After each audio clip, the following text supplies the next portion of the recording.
Welcome, everyone. College football week one is here. I'm Joe with the Game House, and today we're going to take a look at some of the top NFL draft prospects to watch in week one.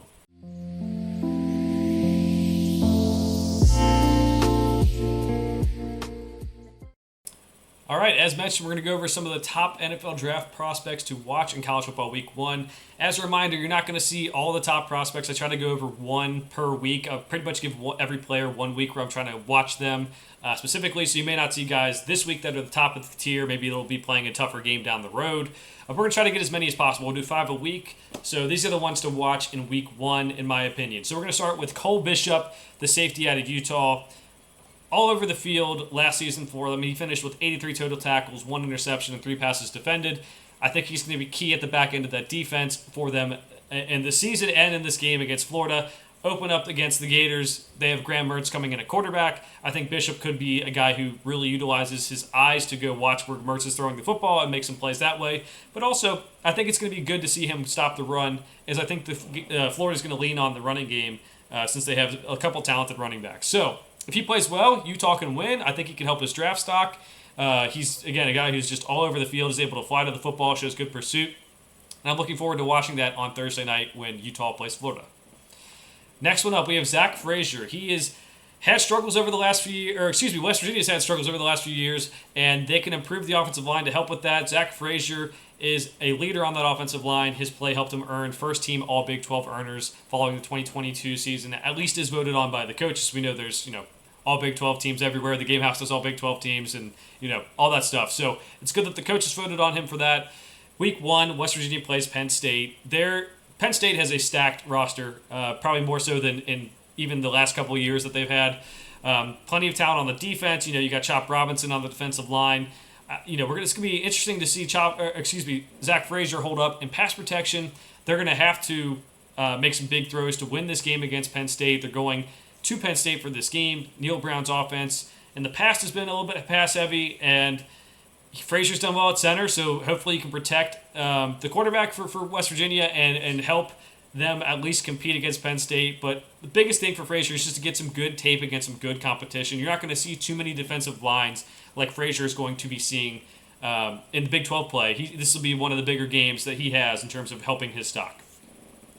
All right, tight ends. We usually don't get too many tight ends in here, but Bryson Nesbitt is one to watch for me. North Carolina won 9 games last year. Nesbitt was pretty productive for a tight end at the college level. We know tight ends usually underutilized colleges usually underutilized tight ends. 35 catches, 507 yards, 4 touchdowns. Really helped Drake May. The week one matchup for the Tar Heels is South Carolina. North Carolina's defense likely is not going to be able to shut down South Carolina. North Carolina's defense was pretty bad last year, ranking 101st in scoring. So they're going to need to put up some points. I think Nesbitt could be a guy who presents a matchup nightmare for South Carolina. We'll see if they can, some of their safeties can keep up. Maybe the linebackers try to cover him. I think he can have a good game and maybe prove his stock. There's a good tight end in this draft class, and Brock Bowers, who's going to go very highly. But I do think there's room for some other guys behind him to kind of fight for position. And I think Nesbitt could be one of those guys who fights for position. He's currently maybe like a mid-round pick, but maybe he can play his way into being a little bit higher.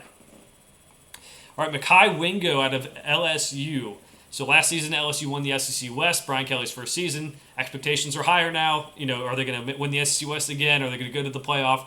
That's something to figure out. Wingo transferred in last year from Missouri to LSU, played with them last year, helped them win the SEC West.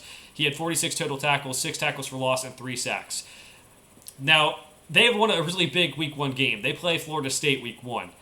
This is going to be a lot of pro talent going up against each other a lot. We know the reason why I picked Mekhi Wingo over other LSU players, there's plenty of prospects that they have that I could have picked, is that LSU is going to be out without Mason Smith on the defensive line, who can be very, very disruptive. He missed last season after getting hurt in the Florida State game, but when he's there, that defense can really be good. So Wingo's going to have to step up. His impact may not be show up in the box score, but he has to help plug holes, help Harold Perkins get to the football behind him, and really just create havoc. If he can do that, LSU can win this game. If he doesn't, if Florida State's able to move the defensive line, they might be able to win this game for the second straight season. So I'm really watching Mekhi Wingo. Again, could have picked some other guys who maybe are more highly touted prospects in terms of like Blake Neighbors at wide receiver, but I do think that in the trenches, this game will be won or lost. And without Mason Smith, you're obviously taking a huge hit. So I'm watching Wingo, who LSU seemingly loves. I mean, they brought him to SEC Media Days, and they seem to really feel very highly about him. And number 5, the best player on the list, Jared Verse, the edge rusher out of Florida State. Last year, Florida State won 9 regular season games. Huge step up. Expectations are now rising for them as well. They had a good offense. The defense played well last year. Jared Verse was the biggest part of that because he had 48 total tackles, 17 tackles for loss, and 9 sacks. He could have been one of the first pass rushers selected in the 2023 NFL Draft. Had he entered, he decided to return. He wins by great explosiveness. He converts speed to power. He does a lot of these things that you want to see these edge prospects do. For Florida State to win this game, he's going to have to get pressure on Jaden Daniels. Also stop him from running the ball. Daniels would have had 1,000 yards rushing had he not, if you take sacks out of the equation last year. So he moves the ball a lot with his legs. Verse will likely be the first edge rusher taken in the 2024 NFL Draft, but I want to see him in this game. This game will be fun.